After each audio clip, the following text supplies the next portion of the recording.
ব্যাপারটা ঠিক বুঝলাম না। পণ্ডিত মশাই, এই ব্যাপারটা ঠিক বুঝলাম না। তুমি তো ধুতি পাঞ্জাবি ছাড়া বাইরে পারো না। ওই ধুতি পাঞ্জাবি ধুয়ে দিছিলাম তো এখনো শুয়েই পারিনি।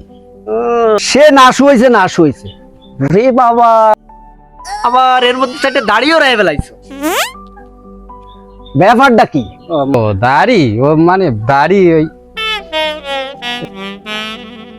রাইসও ঠিক আছে, তা বুঝলাম। তো যাচ্ছ কোয়ানে? ওই যাতিলাম ওই বইটা গাটা, আমার বড়দার বাড়ি, মা অসুস্থ, তাই তো দেখতে যাতিলাম। তোমার মা অসুস্থ তাই দেখতে যাচ্ছ? সে যাবা যাও, কিন্তু বাপু পথে ঘাটে যে অবস্থা, এই ছেলে ফেলে আবার তোমারে অসুস্থ না বানা গেলে। আমি আবার কি আনলাম? তুমি যতই দাড়ি রাখো আর এই ধুতি পাঞ্জাবি পাল্টাও, তুমি যে চন্ডী বাবু সে কিন্তু ছেলে ফেলে সবাই জানে। এই পথে ঘাটে যদি ওরা তোমার কোনো সমস্যা করে, এর জন্য কিন্তু বাবু তুমি আবার আমারে দোষ দিতে পারবা না। আমি আবার কি আনলাম? কেন তুমি বোঝো না? তোমরা তো সংখ্যালঘু, তোমাকে তো পদে পদে দোষ। ঝামেলা তো একটা হতেই পারে। না আসলে দেশের যে সার্বিক অবস্থা, পথে ঘাটে কোনো সমস্যা হলে তুমি কিন্তু আবার আমার দোষ দিয়ে না। তুমি আবার কি যে শুনাইলে, এখন আমি কি যে এরি, এদিকে মা অসুস্থ। না থাক, আমি বাড়ি ফিরেই যাই, গানটা তো আগে বাঁচাই, অসুস্থ আর দরকার নেই। তো যাতে চাচ্ছ যাও, আর কি করব? তাহলে আমি যাই, বাড়ির দিকে যাই।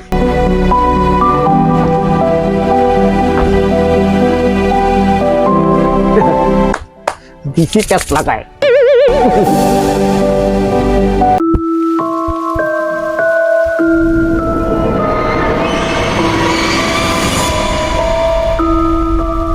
ও চন্দি, হ্যাঁ কেবল দেখলাম তুমি যাচ্ছ, আবার ফিরে আসলে ব্যাপার ডাকি। ওই লিটু করছিল, দেশের অবস্থা তো ভালো না, তো ওই ছোয়াল ফল নাকি লাঠি ঠেঙ্গা নিয়ে।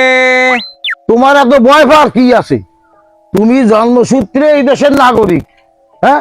আর 10টা মানুষ যেরকম এই দেশে বসবাস করে, তার অধিকার নিয়ে তুমিও তোমার অধিকার নিয়ে থাকবা। জন্মসূত্রে তো তুমি এই দেশেরই মানুষ, তো জাতিলে কোয়া নেই। ওই বৈঠাঘাটা বর্দার বাড়ি, আমার মা অসুস্থ তো তাই একটু দেখতে যাচ্ছিলাম। ওই লিটুর কথা শুনে তুমি ভয় পাইছো?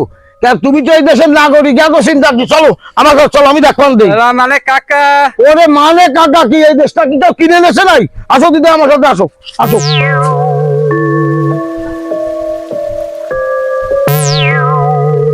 কাকা আপনি সরে যান। কেন, কি হয়েছে? কাকা সরে যান, চন্ডীবাবুর আমার দল ধরে দেন। কেন চন্ডীবাবু কি করেছে? চন্ডীবাবু অন্য দল করে। অন্য দল করে তাতে অসুবিধা নাকি? দেশটারে তোমরা পাইছো কি? ওকে এই দেশের নাগরিক না? যত নাগরিক হোক না কেন, দেশ ছেড়ে দেবো। তোমাকে গাও যতই চলুক, এই দেশটার হলো কি?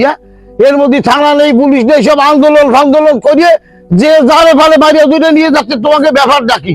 এই চন্ডীবাবুর ভিটে মাটি হেনে, বাপ দাদার জন্ম হেনে এই দেশের নাগরিক, জন্মসূত্র বাংলাদেশি। তোমরা যা করবা তাই হবে না অত সহজে। দেবেন না? না দেবো না।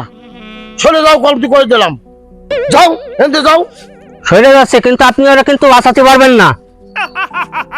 এখন তুমি চলো দি, বাঁচাতে পারবেন না? চলে গেলাম, বাঁচাতে পারবেন না কিন্তু। খেলা পাই এনেছে, চলো চলতি চল।